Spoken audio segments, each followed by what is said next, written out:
김용민의 석간 브리핑. 애청자 여러분 안녕하십니까. 2015년 10월 13일 화요일 저녁입니다. 김용민 브리핑 매일 저녁 6시 때에 업로드되는 석간 브리핑으로 함께 하시겠습니다. 한인섭 서울대 교수의 페이스북을 인용하겠습니다. 국정교과서란 1974년 국사교과서 초고를 먼저 보고 박정희 대통령 각하가 한 말씀 하시는데, 임자 7년 전쟁이라고 했는데 임진왜란이라는 명칭은 그대로 두는 것이 좋지 않을까? 그러자 교과서 만든 사람, 임진왜란이라고 하면은 임진년 한 해 동안만 전쟁이 있었던 것으로 오인할 것 같아서 7년이나 지속됐다는 점을 강조하기 위해서 7년 전쟁으로 고쳐본 건데요. 그러나 각하께서 임진왜란으로 하라고 하시면 교시대로 그냥 임진왜란으로 하겠습니다. 앞으로 만들어질 교과서도 이런 식으로 될 것이다. 아니, 박정희 대통령 시대의 공적이 너무 저평가되어 있는 거 아닌가요? 이런 말이 나오면 각하 즉각 올리도록 하겠습니다. 우리 박정희 대통령 각하 민족의 태양 이 정도로는 약하죠. 결국 국정교과서는 대통령의 심기에 딱 맞고 입맛을 땡기게 하는 박비어천가가 된다. 한인섭 교수의 SNS 글이었습니다. 김용민의 석간 브리핑, 먼저 이 시각 간추린 뉴스부터 살펴드리겠습니다.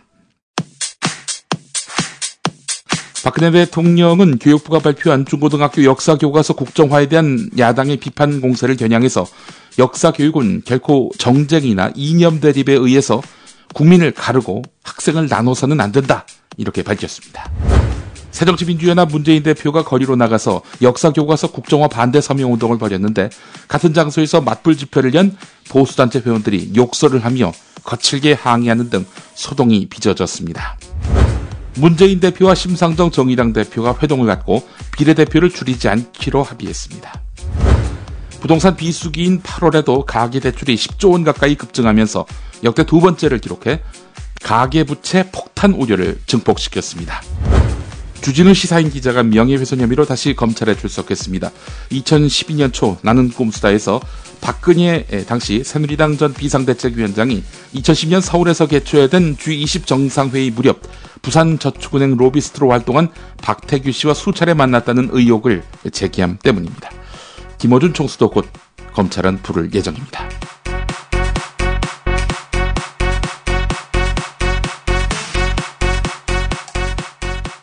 김용민의 석간 브리핑 광고 듣고 오겠습니다. 7,000원 운전자 보험 제공입니다. 저 사고 큰데 사람이 많이 다쳤겠어요. 저 차량은 뭐가 그리 급하다고 과속 운전에 끼어들기까지 하나? 아니, 근데 운전자 보험은 가입했을까? 운전자 보험이요? 저런 인사사고 때에는 상대방한테 형사 합의금을 지불해주는 운전자 보험 말이에요. 변호사 비용도 주고 벌금도 보장해주는 운전자 보험. 자동차 보험에서 보장해주지 않는 대인 합의금을 보장해주는 보험 말이에요? 그거 굉장히 비싸지 않나요? 아니에요. 난 7,000원 운전자 보험 카페에서 가입했는걸요. 뭐라고요? 7,000원 운전자 보험 카페? 홈쇼핑에서도 월 2만원에서 3만원이던데. 자가용도 버스도 승합차도 트럭도 자가용이라면 7,000원 운전자 보험 카페. 우와, 대박. 비싼 보험료 때문에 힘드시죠? 풀보장 운전자 보험을 저렴하게 만나는 가장 좋은 방법. 다음 네이버 카페에서 7,000원 운전자 보험을 검색해보세요. 전화문의는 02-849-9730. 10년차 베테랑 손해보험 전문 설계사가 평일은 물론 주말 공휴일에도 상담해드립니다. 다시 한번 전화문의는 02-849-9730. 오늘 TBS 라디오 열린 아침 김만음입니다에는 대통령 정무특보면서 새누리당 의원인 김재원 의원이 나왔습니다. 김재원 의원 주목되는 말을 했습니다. 검인정 교과서를 강화하면 굳이 국정교과서를 논란을 일으켜가면서 추진할 필요가 있느냐? 사회자가 이렇게 물어봤습니다. 자, 그랬더니 교학사 교과서 파문 같은 파행이 일어난다고 말했습니다. 교학사 교과서 아시는 대로 질이 떨어지고요. 격이 낮아서 채택률 0%, 이 굴욕을 만난 교과서 아닙니까? 그렇다면 교과서는 자유민주주의 시장 원리에 따르면 교과서 시장에서 도태된 겁니다. 사라지면 될 일이죠. 자, 그런데 그 교학사 교과서가 인정받지 못하는 것은 문제다. 이런 인식을 김재원 의원이 노출한 것입니다. 교학사 교과서가 인정받지 못한 상황이 발단이 돼서 결국 교과서 국정화를 하게 됐다는 말 아니겠습니까? 이 말은 결국 교학사 교과서 같은 국정교과서를 만들겠다는 뜻으로도 해석됩니다. 그 부분 들어보시겠습니다. 검인정을 강화해 가는 것 자체도 그렇게 쉽지 않을 뿐만 아니라 그렇게 설사 한다 하더라도 결국에는 지난번 교학사 교과서 사태에서 보듯이 현장에서는 오히려 그 갈등만 조장하고 더 나아가서 학생들의 그 다양성을 오히려 제약하는 수준으로 가지 않을까라고 판단을 할 수밖에 없는 현실이었다고 생각을 합니다. 대한민국 헌법 질서를 부정하는 교과서, 이런 말들을 친박들이 수시로 입에 올리고 있지요. 과연 그런 검인정 교과서가 있을까요? 대한민국 헌법 질서를 부정하는 교과서 말입니다. 있다면 이명박 정부에서 지침을 만들고 박근혜 정부가 승인을 한 점을 따져봤을 때 전, 현 새누리당 정부의 책임을 묻지 않을 수가 없습니다. 아무리 국정교과서를 추진하고 싶어도 앞뒤가 맞고 정당성을 담보하고 있는지 따져보고 말을 해야 할 텐데 말입니다. 김재원 의원이 기존 검인정 교과서가 마치 대한민국을 부정했다는 듯한 뉘앙스의 발언을 했는데요. 그 부분 또 들어보시겠습니다. 대한민국의 어떤 정통성을 제대로 인정하는 그런 역사가 되어야 하는데 가장 중요한 것은 지금 우리가 살고 있는 이 우리나라의 대한민국 정통성을 부정하는 듯한 그런 역사 서술은 그것은 아무리 강변한다 하더라도 결국은 편향된 것이라고 볼 수밖에 없지 않습니까? 그래서 그 문제에 대해서 적어도 헌법 질서, 헌법 가치 그리고 대한민국 정통성을 온전하게 서술하는 역사는 서술하는 방식의 역사여야 된다는 것이죠. 그래서 그것조차 부정한다면 저는 어떤 주장을 하고 어떤 학문적인 수사로서 떠든다고 하더라도 결국은 편향되었다고 볼 수밖에 없다고 생각합니다. 이런 가운데 황교안 국무총리, 기존 검인정 교과서들이 친북 좌편향이어서 국정화가 불가피하다 이렇게 말을 했습니다. 황 총리는 오늘 오전 국회 대정부 질의 답변에서 북한에서 주장하는 주체 사상을 무비판적으로 게재했다. 이걸 어린 학생들이 보면은 어떻게 생각하겠느냐라면서 또 6.25 전쟁에 대해서도 책임이 남한에 있는 것처럼 서술된 부분이 있다라면서 기존 교과서들을 비난했습니다. 이런 가운데 이현주 새정치민주연합 원내대변인이 반박 브리핑을 했습니다. 들어보실까요?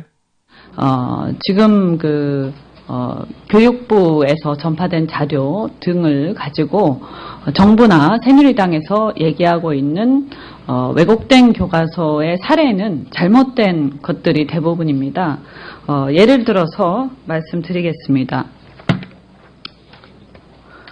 오늘 황교안 장관께서 사례를 2개를 드셨어요. 하나는 김일성의 주체 사상을 긍정적으로 기술하고 있어서 학생들에게 나쁜 영향을 미칠 수 있다. 이렇게 말씀하셨는데요. 그것이 이제 관련 교과서 금성출판사, 천재교육, 두산동아 등을 일컫는 것입니다. 그런데 거기서는 분명히 어떻게 기술하고 있냐 하면 주체 사상은 반대파를 숙청하는 구실 및 북한 주민을 통제하고 동원하는 수단으로 이용되었다고 분명히 기술하고 있습니다. 그래서 긍정적이 아니라 부정적으로 기술하고 있고요. 또 아까 드신 게 마치 6.25 전쟁의 책임이 남북 모두에게 있다고 오해하도록 기술했다. 이런 취지의 말씀을 황 장관님께서 또 그런 비슷한 얘기를 하시고 또 여당에서 새누리당에서 계속 이 얘기를 하고 있는데 미래엔 교과서를 보면 한국 전쟁의 발발의 책임이 북한에 있다라고 분명히 얘기를 하고 있습니다. 교과서 제발 읽어보시기 바라고요. 교과서를 직접 읽어보시지 않고 교육부에서 전달한 자료, 이 자료가 잘못되었기 때문에 지난번 교문위 국정감사에서 한바탕 소동이 있었던 것입니다. 문제제기를 강하게 했었던 것이고요.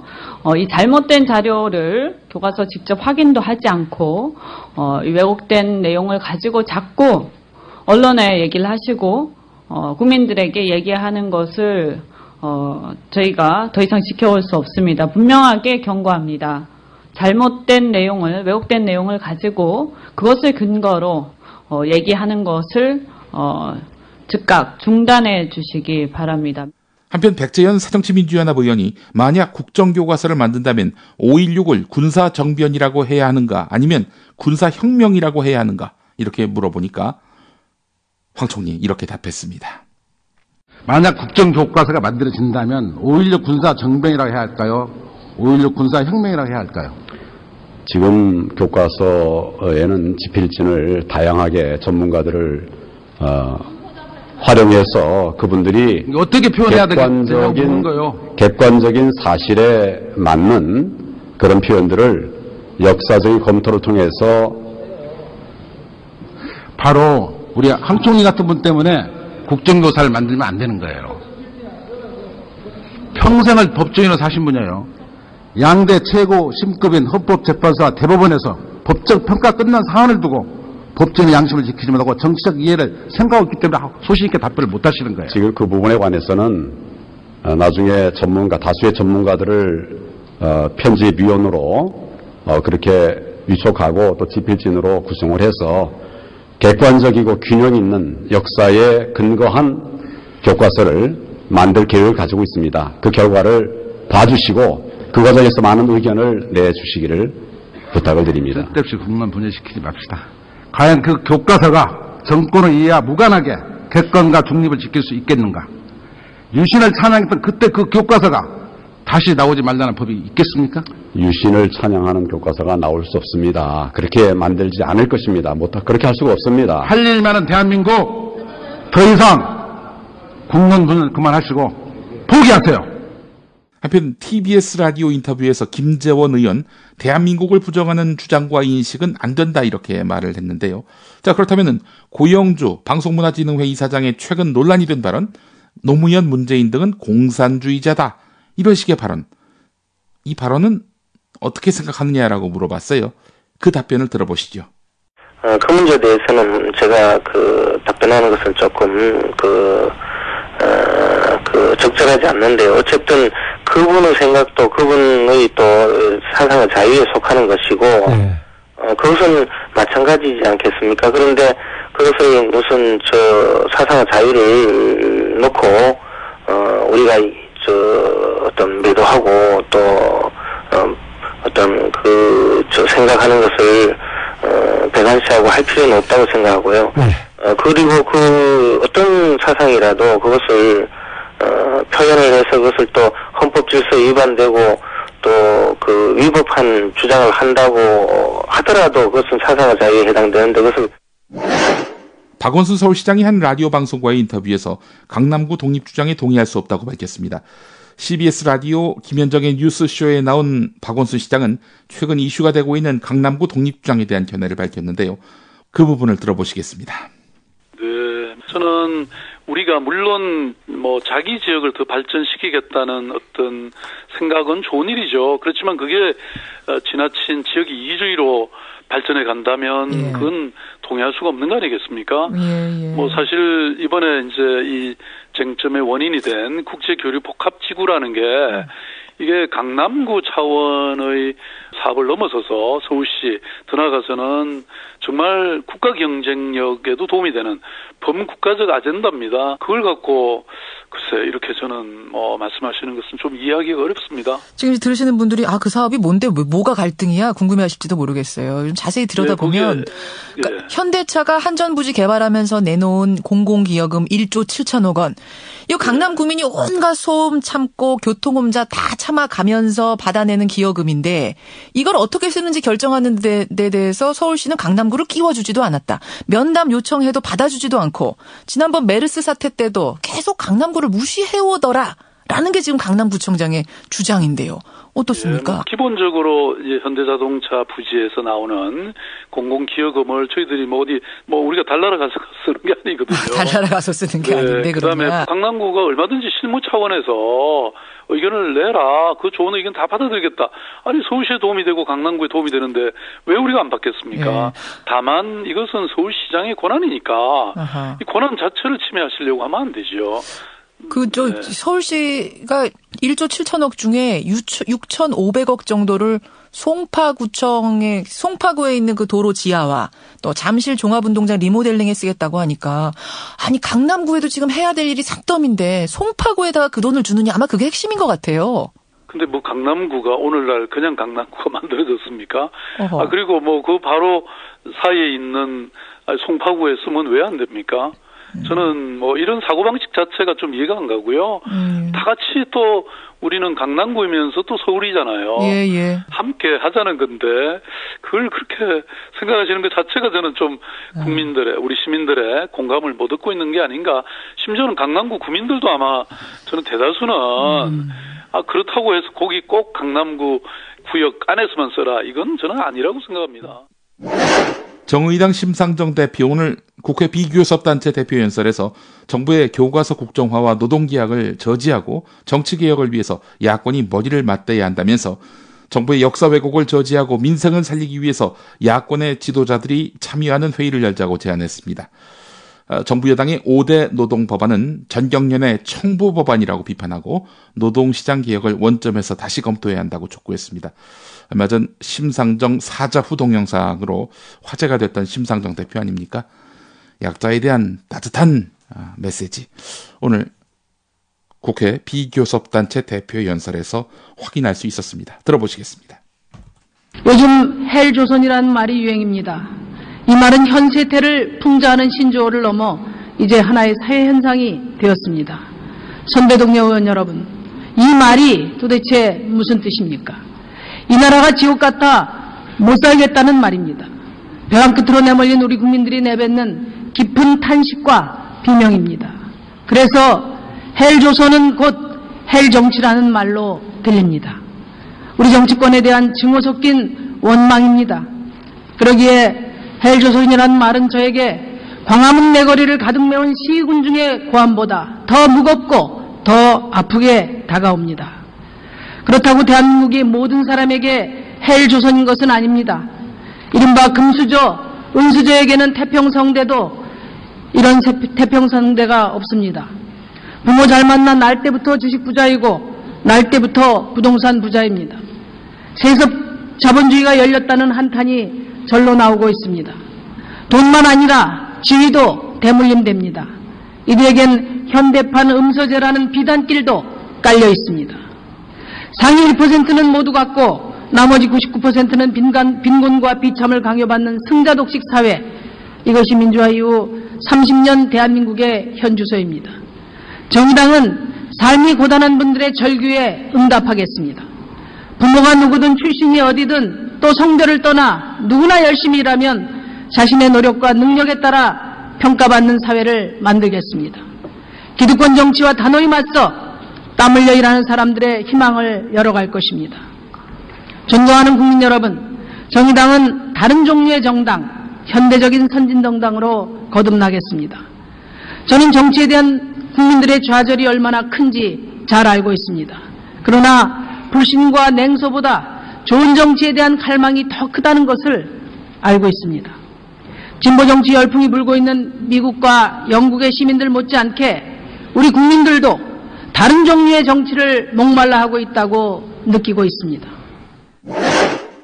안철수 새정치민주연합 의원이 기자회견을 통해서 포스트 김대중, 포스트 노무현을 역설하고 낡은 진보를 청산하겠다는 입장을 밝혔지요. 이런 가운데 어제 새정치연합 뭐가 문제인가 토론회 축사를 통해서 수구책동을 핑계로 해서 혁신을 적당히 덮어버리려는 의도가 당에 있다면 크게 경계할 일이다. 박근혜 정권의 역사교과서 국정화 시도는 수구로의 획일하면서도 수구획의 음모가 당의 혁신을 덮어버리는 이유가 될 수 없다라고 말했습니다. 문재인 대표를 겨냥한 것이죠. 이번 계기로 해서 정치인 안철수를 재평가해야 한다. 이런 의견도 있지만 냉혹한 비판 역시 적지 않습니다. 내용이 부적절했고 교과서 국정화 국면이 시작된 시점, 이 시점에 이런 발언을 한 것은 부적절했다라는 지적입니다. 이런 가운데 안철수 의원에 대한 오래된 반감도 폭발하는 분위기입니다.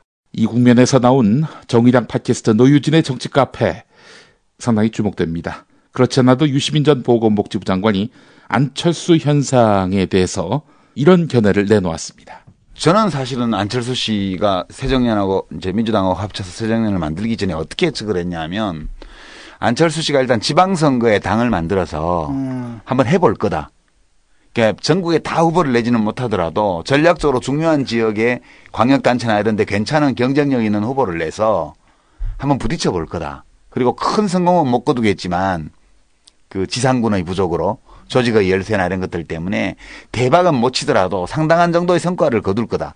그리고 선거 자체는 새누리당의 승리로 끝날 거다. 야권이 그렇게 분산돼 가지고 그렇게 해서 세를 구축한 다음에 그 다음에 이제 민주당과의 통합을 하면서 야권의 완전한 이제 조직과 문화 혁신 이런 것들을 걸고 이제 합치지 않을까 이렇게 예측을 했어요. 근데 아예 당을 안 만들고 그냥 지나가고 지방선거는 그냥 지나갔죠. 그게 초창기에 이제 당을 창당할 때 이제 아마 본인이 기대했던 것보다는 이제 세력화가 안 된 거죠. 안 되면서 거기에서 이제 좀 자신감이 이렇게 그 낮아진 면도 한편으로 있고 다른 한편으로는 콜이 있었던 거죠, 사실은. 김한길 예, 그렇죠. 대표 쪽에. 그게 이제 넘어간 면도 사실 있다고 보여지는. 들어오면은 호랑이군에 들어오면 호랑이 잡을 수 있다. 이제 그런 이제 낙관적인 어떤 그런 평가와 신호를 많이 보낸 게 아닌가. 사실 근데 정당을 만들거나 이런 것들은 내가 볼 땐 이분이 그 성공할 가능성이 크지 않다고 보거든요. 왜냐하면 대한민국이라는 게 사실 양당 체제잖아요. 양당 체제 속에서 제3당이라는 게 우리가 해봐서 알고 있거든. 이게 무슨 제대로 나가가지고 어디서 한 곳이라도 이기라는 게 거의 굉장히 힘든 상황이란 말이죠. 그런 상황에서 무슨 뭡니까 혼자 나가가지고 무슨 어느 정도 지분을 형성하고 그걸 가지고 민주당을 만든다. 저는 좀 그건 비현실적이라고 봐요. 근데 지방선거 때 제가 이제 2010년 지방선거 때 제가 국민참여당이었잖아요. 그때 민주당의 그 김진표 후보하고 막 힘겨루기를 짜증스러울 정도로 힘겨루기를 해서 이제 후보 등록일 아침에 단일화를 했어요. 그때 민주당에서 뭘 요구를 했냐면 어차피 뭐 이 지방선거에는 이렇게 분리돼서 가는데 이대로 오래 못 가니까 지금 당장 통합하지 않아도 좋으니 이번 지방선거가 끝나고 나서 대통합을 하겠다고 선언해달라고 요구를 했어요. 그래야지 너가 당선될 거다. 안 그러면 이제 당선 보증 못한다. 그래서 이제 우리가 그 제안을 받고 회의를 한 끝에 제가 거절했어요. 그거를. 그렇게 할 거면 아예 창당 안 했다 나는. 그냥 가는 데까지 가보겠다. 어디까지 가지는지. 결국 낙선을 했어요. 저는 그때 제가 2번을 달거나 기호를 또는 이제 선거 끝나면 바로 2번이 되겠다고 약속을 했으면 이길 수도 있었다고 봐요, 제가. 사실상의 민주당 후보였다면 도지사가 될 수 있었다고 봐요. 근데 그게 별로 이제 그렇게 하기에는 우리 쪽 세가 너무 약해서 경기도지사 하나 정도 하는 거 가지고는 당 혁신은 못 한다, 이 제1야당 혁신은. 그래서 이제 거기까지 가려면 규모를 훨씬 더 키워야 되고 일단은 갈등이 있더라도 혹시 될 수도 있으니까 가본다. 그래서 간 거예요. 근데 안철수 씨 경우에는 개인 안철수가 담아낼 수 있는 측면이 있었거든. 안철수 현상의 두 측면 중에 하나는 반정치의 정서, 기성정치에 대한 반감. 다른 한편으로는 새로운 정치에 대한 갈망. 이 중에서 이 두 번째 것을 자기가 담아서 충분히 세력화를 한 다음에 그 다음에 요것을 담은 그릇으로서 자기가 합치더라도 새정년 민주당하고 합치면서 제1야당을 완전히 크게 혁신을 해냈더라면 그 다음에 완전 야권 지도자로 올라섰으리라고 봐요, 저는. 원래 안철수 현상의 상당 부분을 담은 채로. 근데 결국 그 노 대표님 말씀대로 너무 쉽게 생각했던 거 아닐까? 그 제1야당의 혁신에 대해서 또는 새정치에 대해서. 브리핑의 선두주자 김용민이 오늘 하루의 이슈와 쟁점을 짚어드립니다. In 4, 3, 2, 1, roll in. 김용민의 속건 브리핑. 월요일부터 금요일까지 저녁 6시대에 업데이트됩니다.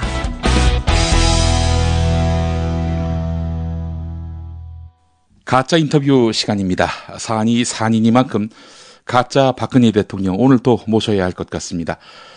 박근혜 가짜 대통령님 안녕하십니까? 지금 나하고 싸우자는 겁니까? 네? 왜요? 아니, 가짜 박근혜 대통령이라고 해야지.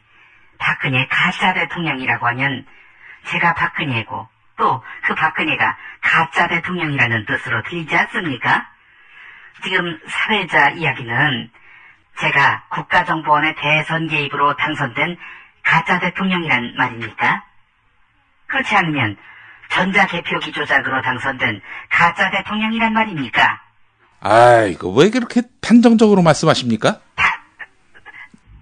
단정은 못한다? 대선에 승복하지 못하겠다 이 말입니까? 사회자가 방금 하신 그 말은 북한에서 들을 수 있는 말인데 사회자는 종북인가요? 아이, 무슨 그런 말씀을 다 하십니까?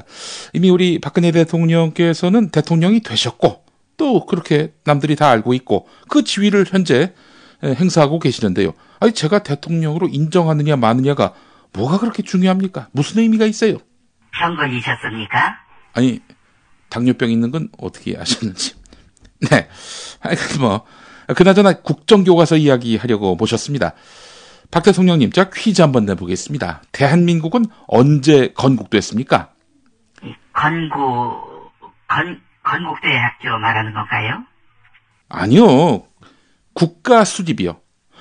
국가가 언제 만들어졌는가? 국가가 언제 만들어졌는가? 이겁니다. 국가가 언제 만들어졌나? 국가가 언제 만들어졌냐고요? 그건 안익태 선생님한테 물어보셔야지요. 아니요. 애국가 할 때 국가가 아니라 국가, 나라 국자의 집가자에서 국가, 이 대한민국이 언제 만들어졌는가 이 말입니다. 1961년 5.16 때 만들어지지 않았습니까? 그 이전에는 전쟁통에 먹을 것이 없어서 초근목피로 살았던 세월이었고 말이죠. 나라가 없다시피 했는데 우리 아빠가 이 나라 국민들 먹고 살게 해준 거 아닙니까? 오호, 5.16이 건국 시점이다. 금시초문인데요. 자, 그렇다면은 1972년에 10월에 선포된 유신도 정당하다고 보시겠군요. 당연하죠. 유신은 북한과 대치하는 상황에서 불가피한 최선의 선택이었습니다. 하지만 유신이 엄청난 인권 탄압과 민주주의 후퇴를 부르지 않았습니까? 인권 탄압 정말 심했지요. 최태민 목사님이 대한민국 최고의 오입쟁이로 몰리지 않았습니까? 김재규 정보부장 때문에. 민주주의도 정말 크게 후퇴했습니다. 우리 시기의 민주주의가 파괴되지 않습니까? 아버지가 돌아가셨잖아요. 김재규 정보부장 때문에. 죄송한데 제가 욕 한번 하겠습니다. 김재규 개새끼. 네. 그 유신 시대 때 말이죠. 국정교과서를 만들었고요. 그 국정교과서가 유신 체제를 옹호하고 그렇게 해서 또 역사를 왜곡했다면, 아니 지금 나하고 싸우자는 겁니까? 우리 사회자분도 주진우처럼 서초동 한번 가보시겠습니까? 미국에서요, 아시아 학계를 대표하는 학자가 있습니다. 피터 두스라는 분인데요. 미국 스탠퍼드대 석좌 교수인데, 이 양반이 우리 정부의 역사교과서 국정화 시도에 대해서 역사교육을 망가뜨리는 가장 기본적인 수법이라면서 강하게 비판했습니다. 또 역사교육의 당파성을 주입하는 것은 이런 역사교육을 망가뜨리는 가장 기본적인 수법이라고 또 이야기했습니다.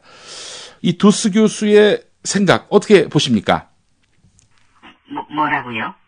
두스? 두한이 동생인가? 아닙니다. 세계적인 석학입니다. 이런 세계적인 석학도 우려하고 있는데, 이런 전 세계적인 걱정거리, 이거 어떻게 불식시킬 대책은 없습니까? 그러니까 이 국정교과서를 보다 잘 진정성을 다해서 더 이상의 논란이 없도록 그러니까 열심히 잘해서 꼭 학생들을 위해서 말하자면 그럼으로써 최선을 다해야 한다고 생각합니다. 무슨 말씀을 하시는 겁니까, 이게? 예. 그러니까 어제 그 한 라디오 방송에서 선생님 한 분이 나와가지고 우리가 아이들한테 무슨 짓을 하는 건지 모르겠다 이렇게 말씀을 했습니다. 아이들을 이런 식으로 사지로 몰아도 되는 겁니까? 아니, 아이들을 왜 사지로 몰아요? 아이들이 사지로 몰리면 구하면 되는 거 아니겠습니까? 다 교복을 입었을 텐데 그렇게 발견하기가 힘듭니까? 박 대통령님, 포기하시죠. 역사 전쟁은 정말 건드리지 말아야 할 뇌관입니다. 안 됩니다. 원수 암덩어리 좌파 교육을 연말까지 단두대에 올려야 합니다. 진돗개는 한 번 물면 살점이 완전히 뜯어져 나갈 때까지 놓지 않습니다. 저도 그렇습니다. 아니 박 대통령님이 스스로를 진돗개라고 비유하신 겁니까? 아니, 지금 나를 개로 비유했습니까? 예, 죄송합니다. 예.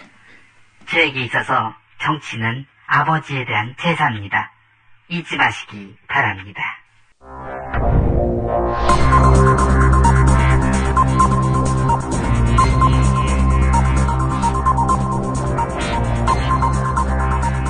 공화국 논평.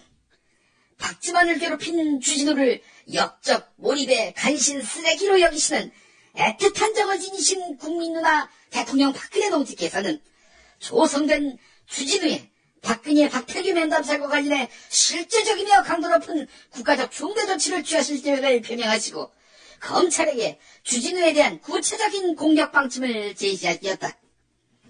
경애하는 박근혜 동지의 단호한 결심은 주진우 등 박동지에게 깝치는 종자들을 박살내고 폭파시키고 믹서기로 갈아버리고 홍두깨로 빻아버리고 인생 자체를 통편집해서 이 땅의 기자정신을 완전히 증발하게 만들기 위한 가장 효과적인 결단이다.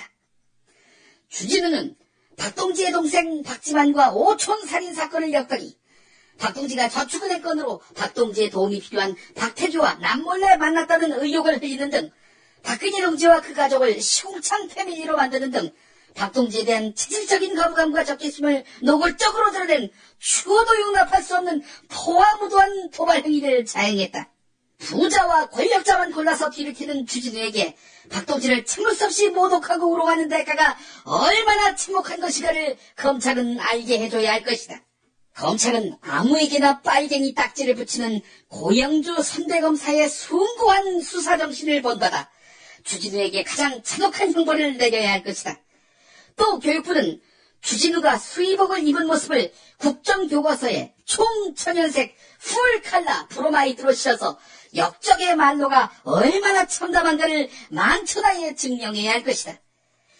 그래서 주진우가 없는 세상, 나꼼수가 사라지고 나꼼수가 탄생하는 세상을 만들고자 하는 박근혜 동지의 숭고한 뜻을 똑똑히 새겨야 할 것이다. 네, 내일 날씨는 전국이 맑은 가운데 서울 지역 기온이 23도까지 올라가면서 오늘보다 더 포근하겠습니다. 기상청에 따르면 내일 아침 기온은 서울 10도, 철원 4도 등 전국이 4도에서 15도로 예상됩니다. 기상청은 밤새 기온이 떨어지면서 내일 아침 강원 내륙과 산간에 서리가 내리고 내륙 지역에는 안개가 끼는 곳도 있겠습니다.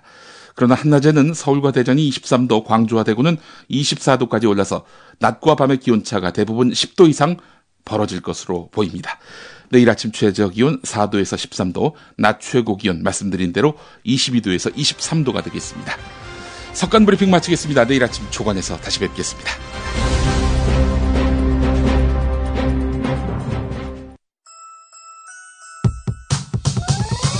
이번 방송 괜찮았나요? 작별의 여운 이렇게 표시해주세요. 다운로드하기, 댓글 달기, 구독하기, 별점 주기. 더 좋은 방송 만들어달라는 약속 이렇게 응원해주세요. 다운로드하기, 댓글 달기, 구독하기, 별점 주기. 기억하셨죠?